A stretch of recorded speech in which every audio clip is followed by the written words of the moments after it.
এজন্য বাপ হজ হৃদয়ের একটা তামান্না, এক মুমিনের আকাঙ্ক্ষা, এক মুমিনের এটা স্বপ্ন, এক মুমিনের চির জিন্দেগীর ভালোবাসার চূড়ান্ত একটা আবেগ আল্লাহর ঘর হজ। এটা শুধুই কেবল একটা স্বাভাবিক বিষয় না, যার দিলে ওযু, গোসল, নামাজ, রোজা, যাকাত, দান সাদাকা, আল্লাহ তাআলার কোরআনের তেলাওয়াত, জিকির, রাত গভীরের তাহাজ্জুদ, আওয়াবিন, ইশরাক, এই সব করতে করতে মাওলার জন্য ভালোবাসা যখন জমতে থাকে, একটা সময় বান্দা বেচাইন, বেকারার হয়ে যায়, যাকে আমি এত ভালোবাসি। রাতে, দিনে, সকালে, দুপুরে, জিকিরে, তেলাওয়াতে, নামাজে, রোজাতে, যাকাতে, সর্বদিকে আমি যেই মাওলাকে ভালোবাসি, যাকে কেন্দ্র করে আমার পুরা জিন্দেগীর সব কাজ আমি সাজাচ্ছি, আমি তার কাছে যাব না তো আল্লাহ তাআলাই যেন ডাক দে, আও বান্দা আমার ঘরেই আসো, আমাকে পাও। তো বান্দা তখন ভালোবাসায়, মহব্বতে আল্লাহর ঘরের কাছে ছুটতে থাকে, ছুটতে থাকে। এই জন্য বাপ, এটা প্রথম কথা মনে রাখতে হবে, হজ এমন একটি ইবাদত, আশিকানা ইবাদত, ভালোবাসার চূড়ান্ত বহিঃপ্রকাশ। যার দিলে আল্লাহ পাকের প্রতি মহব্বত তীব্র হয়, সে আল্লাহর ঘরে যাওয়ার জন্য বেচাই, অস্থির হয়েছে। ওয়াল্লাযীনা আমানু আশাদ্দু হুব্বান লিল্লাহ। আল্লাহ তাআলা বলে, যারা মুমিন, যারা ঈমানদার, তাদের সবচেয়ে বেশি ভালোবাসা আল্লাহর জন্য। কার জন্য বলে? আল্লাহর জন্য। আশাদ্দু হুব্বান লিল্লাহ, সবচেয়ে বেশি ভালোবাসা আল্লাহর জন্য, আল্লাহর জন্য। এই জন্য বান্দার দিলে সবচেয়ে বেশি ভালোবাসা হবে আল্লাহর জন্য। আর এই ভালোবাসার তীব্র, তার ভিতরে আছে ভীষণ ভালোবাসা আল্লাহর প্রতি, এটার একটা চূড়ান্ত বহিঃপ্রকাশ আল্লাহর ঘরের জিয়ারত। আমার শায়েখ আল্লামা মুফতি মুশতাকুন নবী কাসিম হযরতকে আমি দেখছি করোনার সময় যখন কাবার হজ, উমরা, লকডাউন সহ সব মিলায়া সব যখন বন্ধ করে দিছে, সারা পৃথিবীর ফ্লাইট বন্ধ করে দিছে, তখন আমরা সবাই অবসর ছিলাম, হযরতের কাছে ছিলাম বহু সময়। দিনকে দিন, রাতকে রাত, অজরে বাচ্চার মতো চিল্লাইতে দেখছি, শুধু কানছে যে আল্লাহর ঘর খুলে দেন মাওলা, আপনার ঘরে যাব কখন, আপনার ঘরে যাব কখন, আপনার ঘরে। এইভাবে বেকারার ছিলেন, ভীষণ অস্থির ছিলেন। শেষ পর্যন্ত কোনোভাবেই যখন উমরার ফ্লাইট হয় না, এরপরে উনি ভিন্ন স্টাইলে আপনার ভিসা করায়, অর্থাৎ স্বাভাবিক উমরার। আলহামদুলিল্লাহ নাহমাদুহু ওয়া নাস্তাঈনুহু ওয়া নাস্তাগফিরুহু ওয়া নু'মিনু বিহি ওয়া নাতাওয়াক্কালু আলাইহি ওয়া নাউযু বিল্লাহি মিন শুরুরি আনফুসিনা ওয়া মিন সাইয়্যাতি আ'মালিনা। من يهده الله فلا مضل له ومن يضلله فلا هادي له ونشهد أن لا إله إلا الله وحده لا شريك له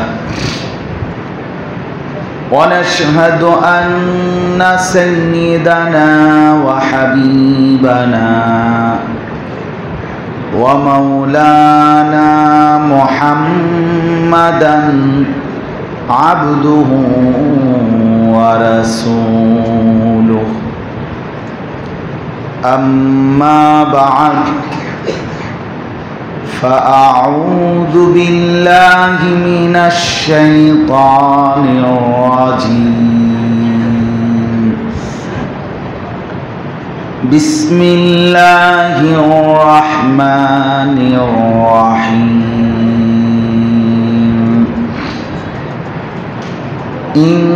أول بيت وضع للناس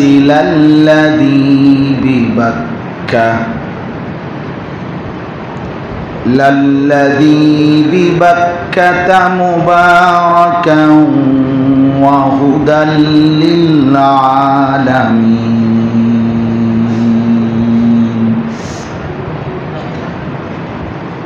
فيه آيات بينات مقام إبراهيم ومن دخله كان آمنا ولله على الناس حج البيت من استطاع إليه سبيلا ومن كفر فإن الله غني عن العالمين صدق الله مولانا العظيم وقال النبي صلى الله عليه وسلم من حج لله فلم يرفث ولم يفسق رجع كيوم ولدته أمه اللهم صل على محمد وعلى آل محمد كما صليت على إبراهيم وعلى آل إبراهيم إنك حميد مجيد اللهم بارك على محمد وعلى آل محمد كما باركت على إبراهيم وعلى آل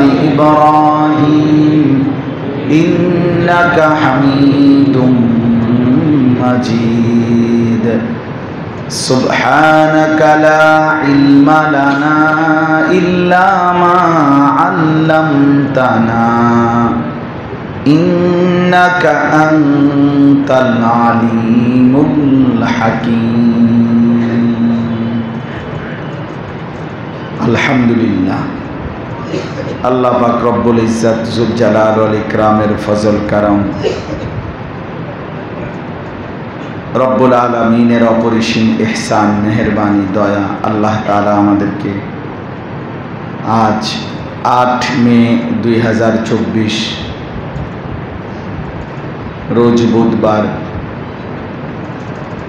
চাঁদপুর সদর বাইতুল আমিন রেলওয়ে জামে মসজিদে আজকের এই মোতাবাররাক ইসলাহি মজলিসে আল্লাহ তাআলাই আমাদেরকে আল্লাহর ঘরে আসবার বসবার আল্লাহর জন্যই জমা হওয়ার তৌফিক দান করেছেন এজন্য সকলেই বলি আলহামদুলিল্লাহ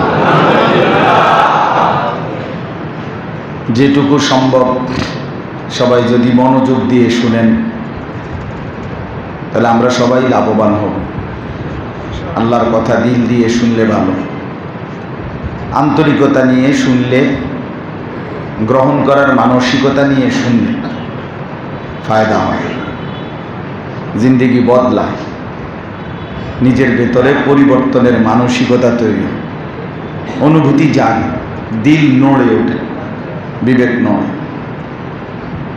রাসূলুল্লাহ সাল্লাল্লাহু আলাইহি ওয়াসাল্লাম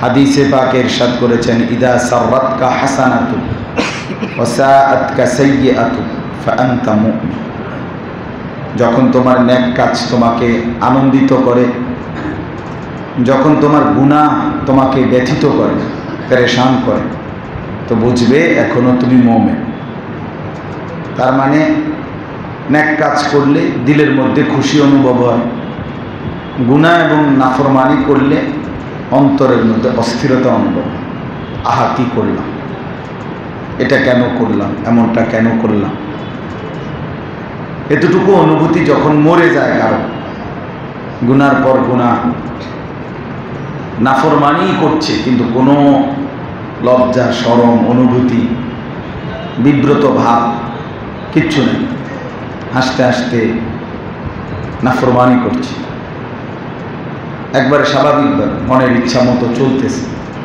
খামখেয়ালি করতেছে,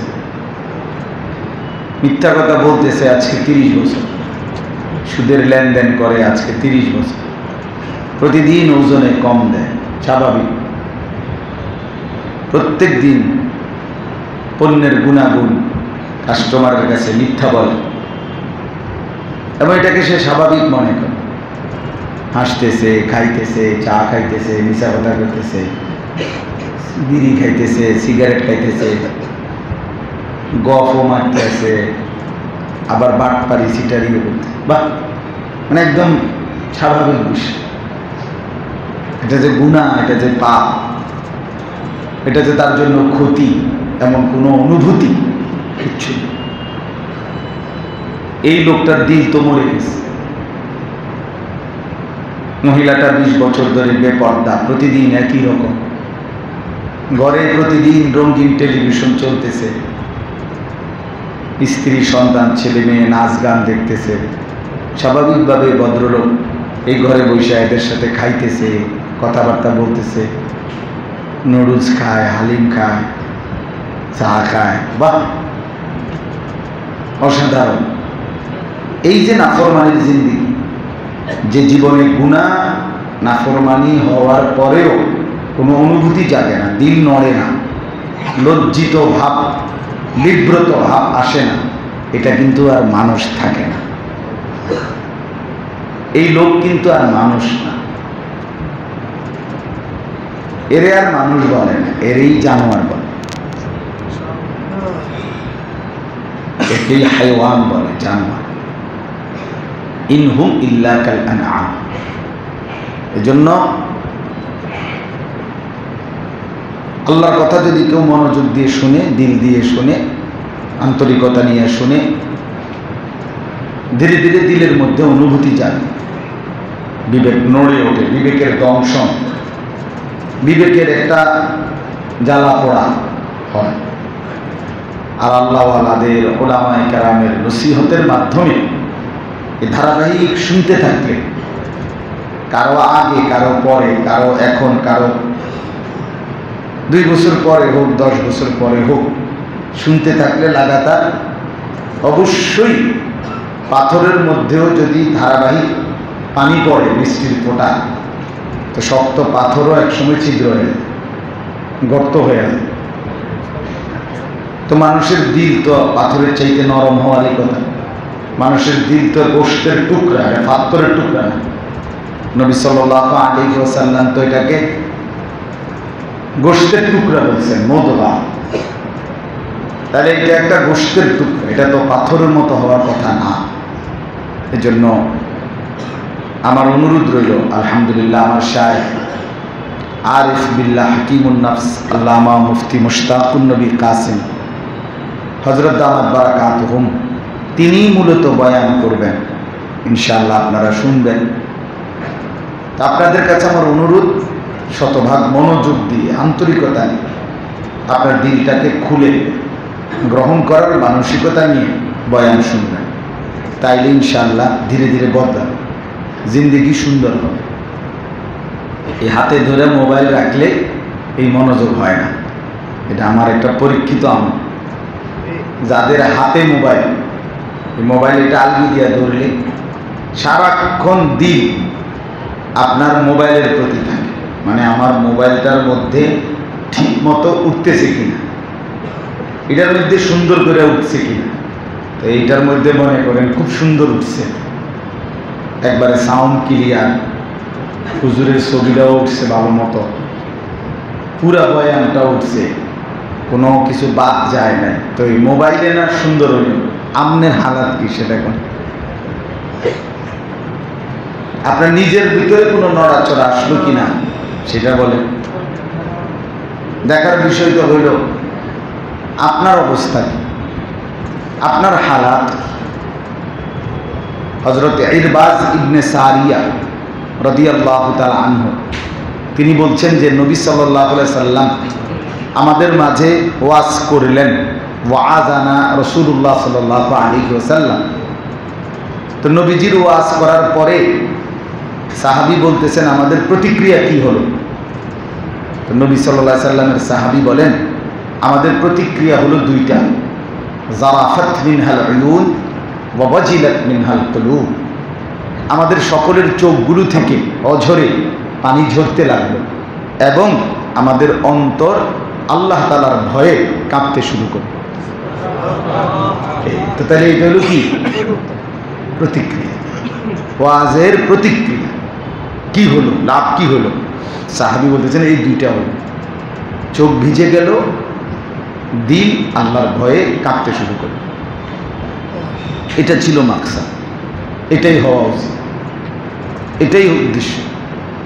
এই জন্য দয়া করে এ হাতে ধরে যতগুলো মোবাইল আলগি দিছেন এগুলা নামাইয়া মনোযোগ দিয়ে সুন্দর করে বয়ান শুনে আল্লাহ তাআলা আমাদেরকে তৌফিক দান করেন। মুআজ্জাজ হাজিরিন, ইতিমধ্যে শায়েখ চলে আসছেন, বলেন আলহামদুলিল্লাহ। আমি দেখছি, কাজেই কিছুক্ষণ পরে ইনশাআল্লাহ হযরত আসবেন। তো আপনাদের সামনে আমি পবিত্র কোরআনুল কারীমের সূরা আলে ইমরান, কোরআনুল কারীমের ৩য় সূরা ৪র্থ নম্বর পারা, সূরা আলে ইমরানের 2টি আয়াত 96-97, এই 2টি আয়াত তেলাওয়াত করেছি। ইনশাআল্লাহ অল্প একটু সময় শায়েখ দামাত বারাকাতুহুম আস্তে আস্তে যেটুকু সময় পাওয়া যায় এইটুকু সময় আপনাদের সামনে এই 2 আয়াতকে সামনে রেখে আমরা সামান্য কিছু কথা আরজ করতে চাই। আল্লাহ তাআলা আমাদেরকে তৌফিক দান করেন। মূলত এই 2 আয়াতের মধ্যে যে 97 নম্বর যে আয়াতটা, এটার মধ্যে আল্লাহ তাআলা হজ ফরজ করেছেন এই কথাটা বলছেন।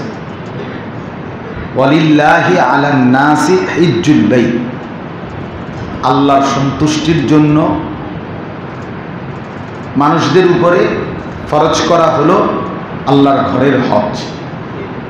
হ্যাঁ, শর্ত হলো মানিস্তাতা ইলাইহি সাবিলা, যে আল্লাহর ঘর পর্যন্ত পৌঁছবার সামর্থ্য রাখে, শরীয়ত কর্তৃক নির্ধারিত একটা সামর্থ্য, একটা পরিমাণ আছে, এটুকু সামর্থ্য যার শারীরিক আর্থিক সব দিক মিলাইয়া আছে, শরীয়তে এটার বিস্তারিত বর্ণনা আছে কোরআন সুন্নাহর মধ্যে। তো ওইটুকু থাকলে ওই ব্যক্তির জন্য আল্লাহ তাআলার ঘরে হজ আল্লাহর সন্তুষ্টির জন্য ফরজ করা হবে। এটা এই 97 নম্বর আয়াতের মধ্যে আছে। অতএব এর দ্বারা আমি আপনাদেরকে এটাই বুঝাইলাম, এই 96 এবং 97 নম্বর আয়াত বিশেষ করে আল্লাহর ঘর কাবা এবং তার মধ্যে অনুষ্ঠিত শ্রেষ্ঠতম ইবাদত হজ সম্পর্কিত। এটা তাহলে বুঝলেন তো কথাটা, শিরোনামটা হজ সম্পর্কিত। ইসলামের 5টি মৌলিক ভিত্তির মধ্যে অন্যতম একটি ভিত্তি বিধান হজ। আল্লাহ তাআলা এই হজকে, আল্লাহর ঘরকে কেন্দ্র করে আমাদের উপরে ফরজ করেছে। কোরআনুল কারীমের মধ্যে হজ্জের উপরে বিস্তারিত অনেক আলোচনা আছে, অনেক আলোচনা, লম্বা সূরা আলোচনা, একটা দুইটা আয়াত না, অনেক আয়াত। কোরআনুল কারীমের মধ্যে একটা পূর্ণাঙ্গ সূরাই আছে, সূরাটার নাম সূরায়ে হজ। সূরাটার পুরো নামে হজ। সেখানে হজ সম্পর্কিত অনেক কথা আল্লাহ তাআলা উল্লেখ করছে। এবং সূরা বাকারার মধ্যে, সূরা আলে ইমরানের মধ্যে এবং আরও সূরার মধ্যে হজ সম্পর্কিত আলোচনা আছে। তন্মধ্যে হজ ফরজ সংক্রান্ত আল্লাহ তাআলা নবী সাল্লাল্লাহু আলাইহি সাল্লামের উপর 9ম হিজরিতে সর্বাধিক প্রসিদ্ধ মত, আরও কিছু মতামত আছে মুহাদ্দিসিনের, বাকি একটি প্রসিদ্ধ অন্যতম মত হলো 9ম হিজরিতে রাসূলুল্লাহ সাল্লাল্লাহু আলাইহি ওয়াসাল্লামের ইন্তেকালের 2 বছর পূর্বে আল্লাহ তাআলা হজ ফরজ করেছেন এবং প্রথম বছর রাসূলুল্লাহ সাল্লাল্লাহু আলাইহি ওয়াসাল্লাম হযরত আবু বকর সিদ্দিক রাদিয়াল্লাহু তাআলা আনহুর সহ সাহাবায়ে কেরামকে পাঠিয়ে নবম হিজরির হজ সাহাবায়ে কেরামের মাধ্যমে ওনাদেরকে পাঠিয়ে আদায় করেছেন, ওনারা আদায় করেছেন। আর দশম হিজরিতে ইন্তেকালের আগের বছর মানে 11তম হিজরিতে প্রিয় নবী সাল্লাল্লাহু আলাইহি ওয়াসাল্লাম ইন্তেকাল করেছেন। তার আগের বছর দশম হিজরিতে আল্লাহর নবী সাল্লাল্লাহু আলাইহি ওয়াসাল্লাম হজ করেছেন। এই নবম হিজরিতে যে হজ ফরজ হইল নবী সাল্লাল্লাহু আলাইহি সাল্লামের উপর, হজ্জের উপরে যতগুলো আয়াত হজ ফরজ সংক্রান্ত প্রথম আয়াত এই আয়াত, এই 97 নম্বর সূরা আলে ইমরানের আয়াত। এই মুহূর্তে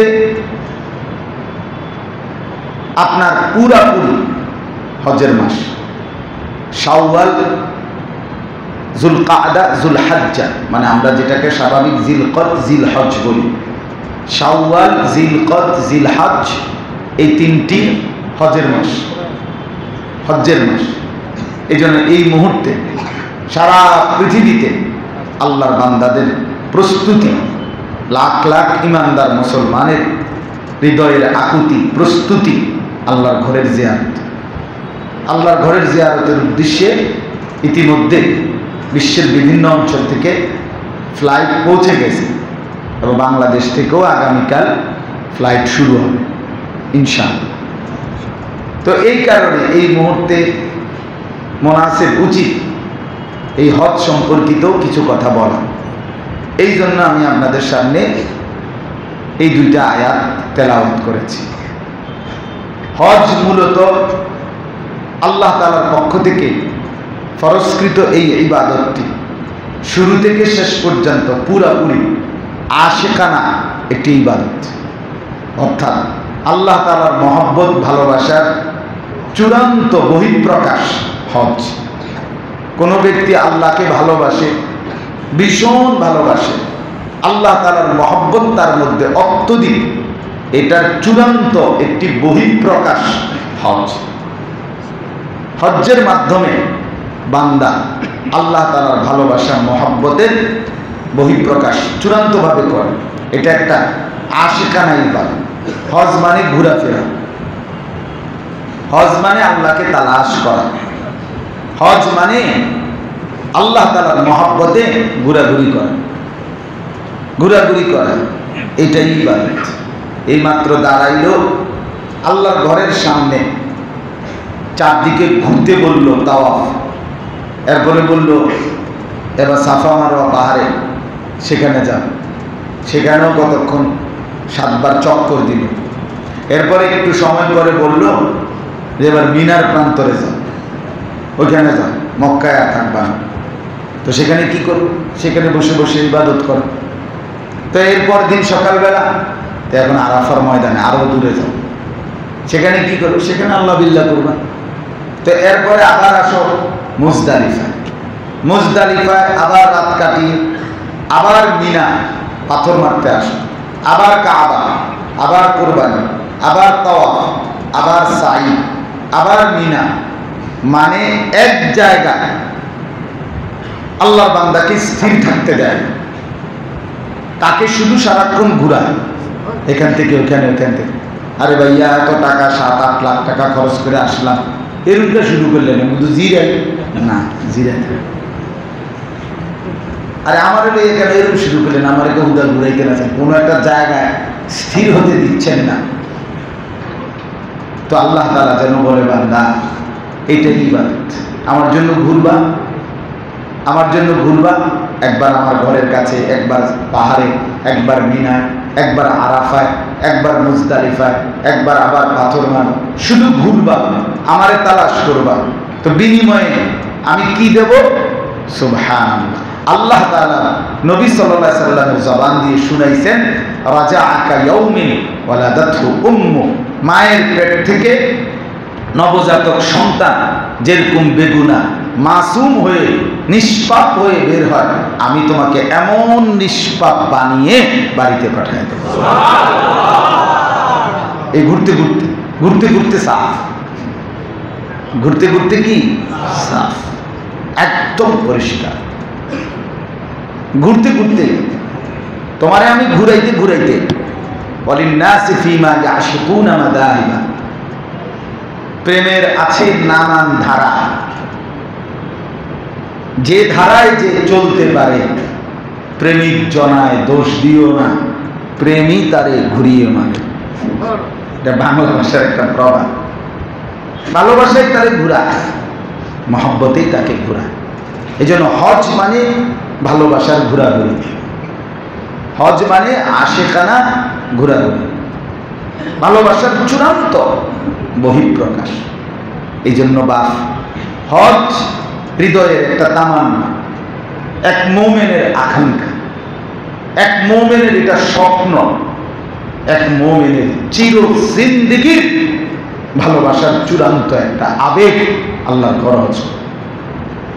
এটা শুধুই কেবল একটা স্বাভাবিক বিষয় না, যার দিলে ওযু, গোসল, নামাজ, রোজা, যাকাত, দান সাদাকা, আল্লাহ তাআলার কোরআনের তেলাওয়াত, জিকির, রাত গভীরের তাহাজ্জুদ, আওয়াবিন, ইশরা, এই সব করতে করতে মাওলার জন্য ভালোবাসা যখন জমতে থাকে, একটা সময় বান্দা বেচাইন বেকারার হয়ে যায়। যাকে আমি এত ভালোবাসি, রাতে দিনে সকালে দুপুরে জিকিরে তেলাওয়াতে নামাজে রোজাতে যাকাতে সর্বদিকে আমি যেই মাওলাকে ভালোবাসি, যাকে কেন্দ্র করে আমার পুরা জিন্দেগির সব কাজ আমি সাজাচ্ছি, আমি তার কাছে যাব না তো আল্লাহ তাআলাই যেন ডাক দে, আও বান্দা আমার ঘরেই আসো, আমাকে পাও। তো বান্দা তখন ভালোবাসায় মহব্বতে আল্লাহর ঘরের কাছে ছুটতে থাকে, ছুটতে থাকে। এই জন্য বাপ এটা প্রথম কথা মনে রাখতে হবে, হজ এমন একটি ইবাদত, আশিকানা ইবাদত, ভালোবাসার চূড়ান্ত বহিঃপ্রকাশ। যার দিলে আল্লাহ পাকের প্রতি মহব্বত তীব্র হয়, সে আল্লাহর ঘরে যাওয়ার জন্য বেচাই অস্থির হয়েছে। ওয়াল্লাযীনা আমানু আশাদ্দু হুব্বান লিল্লাহ, আল্লাহ তাআলা বলে যারা মুমিন, যারা ঈমানদার, তাদের সবচেয়ে বেশি ভালোবাসা আল্লাহর জন্য। কার জন্য বলে? আল্লাহর জন্য। আশাদ্দু হুব্বান লিল্লাহ, সবচেয়ে বেশি ভালোবাসা আল্লাহর জন্য, আল্লাহর জন্য। এজন্য বান্দার দিলে সবচেয়ে বেশি ভালোবাসা হবে আল্লাহর জন্য। আর এই ভালোবাসার তীব্র তার ভিতরে আছে ভীষণ ভালোবাসা আল্লাহর প্রতি, এটার একটা চূড়ান্ত বহিঃপ্রকাশ আল্লাহর ঘরের জিয়ারত। আমার শায়খ আল্লামা মুফতি মুশতাকুন নবী কাসিম হযরতকে আমি দেখছি করোনার সময় যখন কাবার হজ উমরা লকডাউন সহ সব মিলায়া সব যখন বন্ধ করে দিছে, সারা পৃথিবীর ফ্লাইট বন্ধ করে দিছে, তখন আমরা সবাই অবসর ছিলাম, হযরতের কাছে ছিলাম বহু সময়। দিনকে দিন রাতকে রাত অজরে বাচ্চার মতো চিল্লাইতে দেখছি, শুধু কানছে যে আল্লাহর ঘর খুলে দেন মাওলা, আপনার ঘরে যাব কখন, আপনার ঘরে যাব কখন, আপনার ঘরে। এইভাবে বেকারার ছিলেন, ভীষণ অস্থির ছিলেন। শেষ পর্যন্ত কোনোভাবেই যখন উমরার ফ্লাইট হয় না, এরপরে উনি ভিন্ন স্টাইলে আপনার ভিসা করায়, অর্থাৎ স্বাভাবিক উমরার ফ্লাইট ভিসা না, এমনি সৌদি আরবের ভিন্ন ভিসা করে এরপরে 3.5 মাস একটানা যখন সারা পৃথিবীতে হজ উমরার ফ্লাইট বন্ধ, তখন শায়েখ আমাদের হযরত 3.5 মাস একটানা আল্লাহর ঘরের কাছে থেকে আসছে। শুধু আল্লাহর ঘরে যাওয়ার জন্য ভিন্নভাবে ভিসা করে গেছে। তাহলে এই জন্য আমি বললাম হজ হচ্ছে আল্লাহ তাআলার মহব্বতের বহিঃপ্রকাশ। আমাদের মধ্যে অনেক মুসলমান আছে বিষয়টা এইরকম দিল দিয়া ভাবতে চায়, উনি একটা সাদামাটা কথা বলেন, আল্লাহর ঘরের জিয়ারত হজে যাবেন, যাইলাম দইলে ফোলা তো কয়, তো নিব তো কয়, টাকা তো দিব, বিদেশ পাঠাইছি, যদি হেতে দেয় টাকা, আল্লাহ যদি নেয় গেলাম বলে, এই সমস্ত কোঁতান্না কথা কই আমনে হজে যাইবে? হ্যাঁ, আমনের এসব কোয়ান্না কথা কইয়া আপনি কি বলেন মিয়া? এটা বুঝি এরকম এই কোঁতান্না কথা বুঝি গেলাম হইলে যাইতাম তো মন চায়। হ্যাঁ, তে যদি টাকা দেয়, টাকা যদি মিল হয়, এই সমস্ত কথা কোন আশিক বান্দা আল্লাহর ঘরে প্রকৃত অর্থে আল্লাহর জন্য যে যেতে চায়, এটা এমন বান্দার কথা হইতে আমরা পড়ছি কিতাবের মধ্যে, কত শুনছি পূর্বের জামানার কত আল্লাহর নেক বান্দা চোখের পানি ফেলে, গরিব অসহায় বান্দাও আল্লাহর কাছে চোখের পানি ফেলে কেঁদে কেঁদে বলতেন যে হায় মাওলা, হাজী সাহেবের গুড়ের পোটলার মধ্যে পিঁপড়া আপনার ঘরে পৌঁছে গেছে, আমি কি যাব না মাওলা? গুড়ের পোটলার মধ্যে করে যদি পিঁপড়া পৌঁছে যায় আপনার ঘরে, আমি যে আপনার দিবানিশি সেজদা করি, আমি আর কতদিন বলবো মুতাওয়াজ্জিহান ইলা জিহাতিল কাবা, কাবার দিকে তাওয়াজ্জু, এটা আমি বলবো আর কতদিন? সরাসরি কাবা আমি দেখবো কোন দিন? দেখবো কোন দিন? কোরআনুল কারীমের মধ্যে আছে। আমার বাপ, আমি আপনাদেরকে স্পষ্ট বলি, আল্লাহর ঘর দেখা, কাবার ওই কালো গিলাফ দেখার মজাটা কি, সৌন্দর্যটা কি, ফায়দাটা কি, উপকারিতাটা কি, আল্লাহর কসম আমার মতো ব্যক্তির শব্দ দিয়ে বোঝানো এটা সম্ভব না। সরাসরি আল্লাহ তাআলাকে যদি জিজ্ঞেস করেন যে মাওলা, আপনি কদ্দুর বলেন না আপনার ঘরে হজ করলে কি হবে, আল্লাহ বলেন না না বলবো না, লিয়াশহাদু মানাফিআ লাহুম, গিয়েই দেখো উপকারটা কি।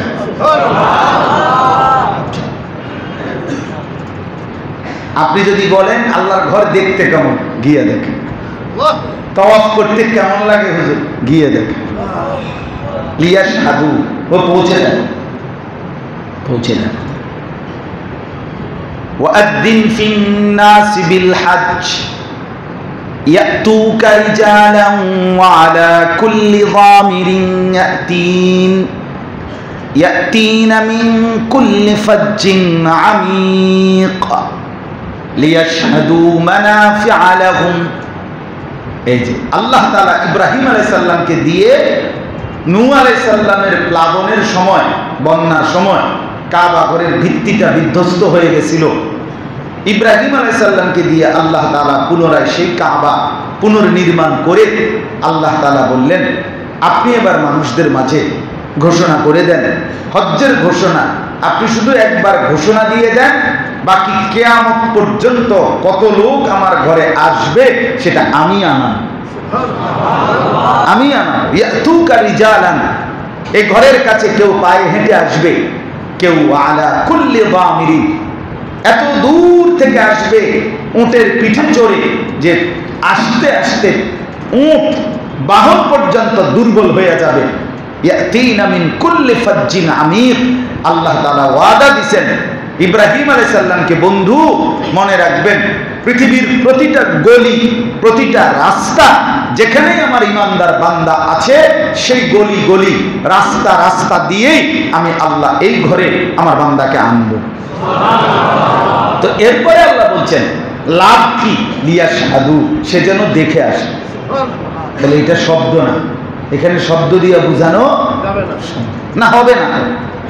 মানুষের আবেগ, মানুষের ভিতরের আবেগ আর শব্দ সমান সমান না, এটা জানেন?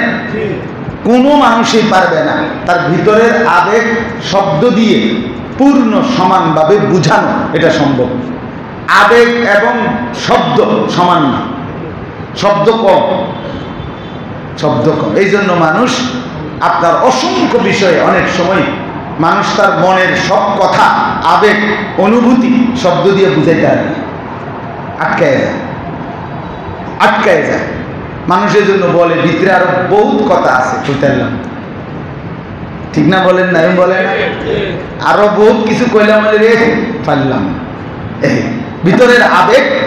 বাংলা ভাষায় প্রবাদ আছে, ভাব যেখানে প্রবল ভাষা সেখানে অচল।